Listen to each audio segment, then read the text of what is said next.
Make in India को काम चलाओ समझने की गलती अब बांग्लादेश को काफी भारी पड़ रही है और करोड़ों के मिले इस धोखे की वजह से बांग्लादेश को शायद अब भारतीय लोकोमोटिव्स की अहमियत समझ में आ जाए। ये करोड़ों का झटका कहीं और से नहीं बल्कि बांग्लादेश को साउथ कोरिया से मिला है।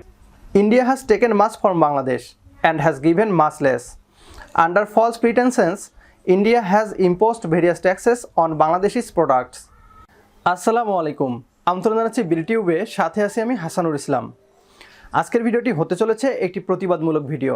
ভারতীয় একটি ইউটিউব চ্যানেল দাবি করেছে ভারতের থেকে রেলওয়ে লোকোমোটিভ ক্রয় না করে কোরিয়া থেকে ক্রয় করে বাংলাদেশের বিশাল ক্ষতি হয়েছে। সেই সাথে আরও বলে বাংলাদেশ সরকার ভারত থেকে ফ্রিতে অনেক কিছু নিয়ে থাকে, কিন্তু টাকা দিয়ে কেনার সময় ভারতীয় কোম্পানিকে অর্ডার না দিয়ে কোরিয়ান কোম্পানিকে দেয়।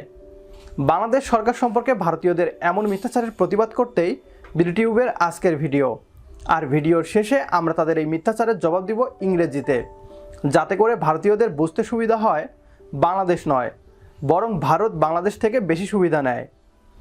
আপনারা হয়তো অনেকেই অবগত আছেন, বাংলাদেশ যেন ভারতে পণ্য রপ্তানি করতে না পারে সেজন্য অদ্ভুত কারণ দেখিয়ে ভারত সরকার বাংলাদেশি পণ্যের উপর ট্যাক্স বসিয়েছে। এতক্ষণে নিশ্চয়ই বুঝে গেছেন। সব মিলিয়ে আজকের ভিডিওটি হতে চলেছে অনেক তথ্যবহুল এবং গুরুত্বপূর্ণ একটি ভিডিও, আর তাই অনুরোধ করব ভিডিওটি সম্পূর্ণ দেখার জন্য। मेक इन इंडिया को काम चलाओ समझने की गलती अब बांग्लादेश को काफी भारी पड़ रही है और करोड़ों के मिले इस धोखे की वजह से बांग्लादेश को शायद अब भारतीय लोकोमोटिव्स की अहमियत समझ में आ जाए। ये करोड़ों का झटका कहीं और से नहीं बल्कि बांग्लादेश को साउथ कोरिया से मिला है। इस खबर से पहले हम आपको पिछले साल भारत से बांग्लादेश एक्सपोर्ट हुए 10 लोकोमोटिव्स की याद दिलाना चाहेंगे। पिछले साल भारतीय सरकार की तरफ से बांग्लादेश को 10 लोकोमोटिव सौंपे गए थे। कुछ रिपोर्ट्स के मुताबिक ये 10 डीजल लोकोमोटिव्स भारत की तरफ से बांग्लादेश को गिफ्ट के तौर पर दिए गए थे, पर कई रिपोर्ट्स में यह भी कहा गया था कि भारत ने ये लोकोमोटिव्स लाइन ऑफ क्रेडिट के अंतर्गत बांग्लादेश को काफी कम इंटरेस्ट रेट पर एक्सपोर्ट किए थे और एक्सपोर्ट हुए इन सभी लोकोमोटिव्स की लगभग 25 से 30 साल की सर्विस लाइफ बची हुई थी। मतलब ये सभी डीजल लोकोमोटिव्स बांग्लादेश रेलवेज में 25 से 30 साल और सर्विसेज देने में सक्षम थे। बांग्लादेश ने ये लोकोमोटिव्स केवल अपनी अस्थायी जरूरतों को पूरा करने के लिए ही लिए थे, क्योंकि इतने कम कीमत पर इतनी सही कंडीशन में बांग्लादेश को कहीं से भी ऐसे लोकोमोटिव्स नहीं मिल पा रहे थे। बांग्लादेश में आज भी ऐसे बहुत से डीजल लोकोमोटिव्स चल रहे हैं जिन्हें भारत से एक्सपोर्ट किया गया है, पर 2019 में बांग्लादेश ने भारत को दरकिनार कर 10 लोकोमोटिव्स का ऑर्डर साउथ कोरिया को दे दिया था, ये जानते हुए कि भारतीय लोकोमोटिव्स बांग्लादेश की रेलवेज के लिए बहुत भरोसेमंद साबित हुए हैं। सितंबर 2020 में साउथ कोरिया से 10 लोकोमोटिव्स बांग्लादेश पहुंचे, पर वर्कशॉप में इंस्पेक्शन के दौरान यह पाया गया कि साउथ कोरिया से इंपोर्टेड ये डीजल लोकोमोटिव्स उस स्पेसिफिकेशन के थे ही नहीं जिन स्पेसिफिकेशंस को एग्रीमेंट में शामिल किया गया था। मोटे तौर पर इन डीजल लोकोमोटिव्स में मेनली 3 ऐसे कंपोनेंट्स हैं जो स्पेसिफिकेशन के मुताबिक नहीं थे। ये कंपोनेंट्स हैं अल्टरनेटर, कंप्रेसर और ट्रैक्शन मोटर्स। एग्जांपल के तौर पे एग्रीमेंट के मुताबिक TA12 CA9 मॉडल का अल्टरनेटर इन लोकोमोटिव्स में लगना था। जिन लोकोमोटिव्स को साउथ कोरिया ने एक्सपोर्ट किया है उनमें TA9, 12 CA9 SE मॉडल के अल्टरनेटर लगे हुए हैं और इस अलग अल्टरनेटर की वजह से इन लोकोमोटिव्स के हॉर्स पावर में एग्रीमेंट के हिसाब से फर्क आ रहा है। सितंबर से अभी तक ये लोकोमोटिव्स बिना इस्तेमाल में आए ऐसे ही वर्कशॉप में खड़े हुए हैं, क्योंकि गलत अल्टरनेटर के चलते इन लोकोमोटिव्स को ब्रॉड गेज पर नहीं चलाया जा सकता। बांग्लादेश ऑफिशियल्स के मुताबिक Hyundai Rotem के इन लोकोमोटिव्स का प्री शिपमेंट इंस्पेक्शन तक नहीं किया गया था और बांग्लादेश पहुंचने के बाद बिना किसी तुरंत इंस्पेक्शन के इन लोकोमोटिव्स की 65% पेमेंट भी कर दी गई थी। हालांकि इस पेमेंट होने के बाद ही ये पता चला कि ये लोकोमोटिव ब्रॉड गेज पर चलने लायक ही नहीं है। बांग्लादेश ने भारत से 10 लोकोमोटिव्स अपनी टेम्परेरी जरूरत को पूरा करने के लिए लिए थे, क्योंकि बांग्लादेश भारत की उदारवादी नीति से अच्छी तरह परिचित है।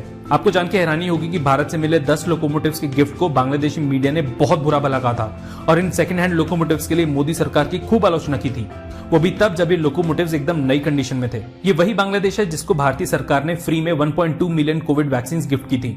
ये वही बांग्लादेश है जो भारत के साथ फ्री ट्रेड एग्रीमेंट की वजह से भारतीय टेक्सटाइल इंडस्ट्री को नुकसान पहुंचा रहा है। और ये वही बांग्लादेश है जो चाइना से इंपोर्टेड पार्ट्स और कंपोनेंट्स को असेंबल करने के बाद बिना किसी इंपोर्ट ड्यूटी के भारत को एक्सपोर्ट करता है। बांग्लादेशी मीडिया को भारत से फ्री की चीजों की इतनी आदत पड़ गई है कि अगर बाकी देशों की तरह भारत किसी एक्सपोर्ट के लिए पैसे मांग भी ले तो बांग्लादेश के न्यूज चैनल हल्ला मचा देते हैं। पर साउथ कोरिया द्वारा पोपट बनाए जाने की खबर को शायद ही कोई बड़ा बांग्लादेशी न्यूज चैनल कवर कर रहा हो, क्योंकि भारत के अलावा बाकी सभी देश अपनी अहमियत बांग्लादेश जैसे देश को जताना जानते हैं, ना कि भारतीय सरकार की तरह जो ऐसे देश को मुफ्त की चीजें बांटती है।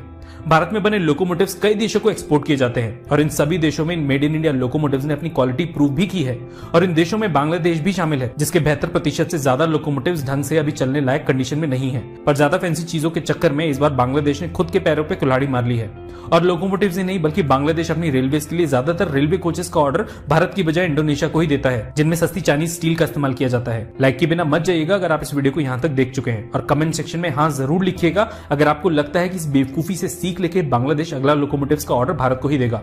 Bangladesh does not want anything for free from India, but India gives Bangladesh for their own benefits. India has taken much from Bangladesh and has given much less. Under false pretenses, India has imposed various taxes on Bangladeshi's products. Bangladeshi electronics products cannot enter the Indian market, but India wants Bangladesh to import Indian's product, which is completely unreasonable. If India does not respect Bangladeshi's product, then Bangladesh will also boycott Indian product. We support the decision of our government. The locomotives that Bangladesh has brought from Korea are not bad. The Korean government and Bangladesh Railway together they are solving the problem very quickly. Locomotive made in India are not Indians' own locomotive. So please try to understand the reality and truth. Bangladesh Bharat থেকে কোনো কিছুই ফ্রিতে চায় না, বরং ভারত তাদের নিজস্ব স্বার্থের জন্য বাংলাদেশকে ফ্রিতে দেয়। ভারত বাংলাদেশ থেকে নিয়েছে অনেক বেশি আর দিয়েছে অনেক কম। মিথ্যা অজুহাতে ভারত বাংলাদেশি পণ্যের উপর অনেক ধরনের ট্যাক্স বসিয়েছে। বাংলাদেশি ইলেকট্রনিক পণ্য ভারতের বাজারে ঢুকতে পারে না, অথচ ভারত চায় বাংলাদেশ যেন ভারতীয় পণ্য আমদানি করে, যা সম্পূর্ণ অযৌক্তিক। ভারত যদি বাংলাদেশের পণ্যকে সম্মান না করে তাহলে বাংলাদেশও ভারতীয় পণ্য বয়কট করবে। আমরা সরকারের সিদ্ধান্তকে সমর্থন করি। কোরিয়া থেকে বাংলাদেশ যে লোকোমোটিভগুলো ক্রয় করে এনেছে তা খারাপ নয়। কোরিয়ান সরকার আর বাংলাদেশ রেলওয়ে মিলে এই সমস্যার সমাধান অতি দ্রুতই করছে। ভারতের তৈরি লোকোমোটিভ ভারতের নিজস্ব লোকোমোটিভ নয়, বরং আমেরিকান কোম্পানি থেকে ধার করা। বাংলাদেশ সরকার সেটাই করছে যা বাংলাদেশের জন্য ভালো। বাংলাদেশ নাকি ফ্রি ট্রেড চুক্তি ব্যবহার করে ভারতে পোশাক রপ্তানি করে ভারতীয় পোশাক শিল্পকে ধ্বংস করছে। প্রশ্ন হচ্ছে, শুধু কি বাংলাদেশি ফ্রি ট্রেড সুবিধা নেয়, ভারত নেয় না? মানুষ সেটাই গ্রহণ করবে যার গুণগত মান ভালো। বাংলাদেশের তৈরি পোশাকের মান ভালো বলেই তা সারা বিশ্বে জনপ্রিয়। ভারতীয় প্রসাধনী সামগ্রীতে বাংলাদেশের বাজার সয়লাভ। এছাড়াও ভারতের টিভি চ্যানেলগুলো বাংলাদেশে চললেও বাংলাদেশের টিভি চ্যানেল ভারতে চলে না। প্রকৃতপক্ষে ভারত বাংলাদেশ বাণিজ্যের পার্থক্য আকাশ পাতাল, যা প্রায় সবারই জানা। বাংলাদেশ নাকি চীনের সস্তা পার্টস ব্যবহার করে মেড ইন বাংলাদেশ ট্যাগ লাগিয়ে ভারতে রপ্তানি করছে, যা ভিত্তিহীন। আসলে বাংলাদেশ যেন ফ্রি ট্রেড চুক্তি ব্যবহার করে সহজে ভারতে পণ্য রপ্তানি করতে না পারে, তাই তাদের এসব মিথ্যা অজুহাত। আজকের ভিডিও এ পর্যন্তই। ভিডিও ভালো লাগলে এটি লাইক দিন আর কমেন্ট করে জানিয়ে দিন আপনার মূল্যবান মতামত। আপনার ছোট্ট একটি লাইক বা কমেন্ট আমাদের কাছে অনেক মূল্যবান, কেননা এটাই আমাদের পথ চলার অনুপ্রেরণা।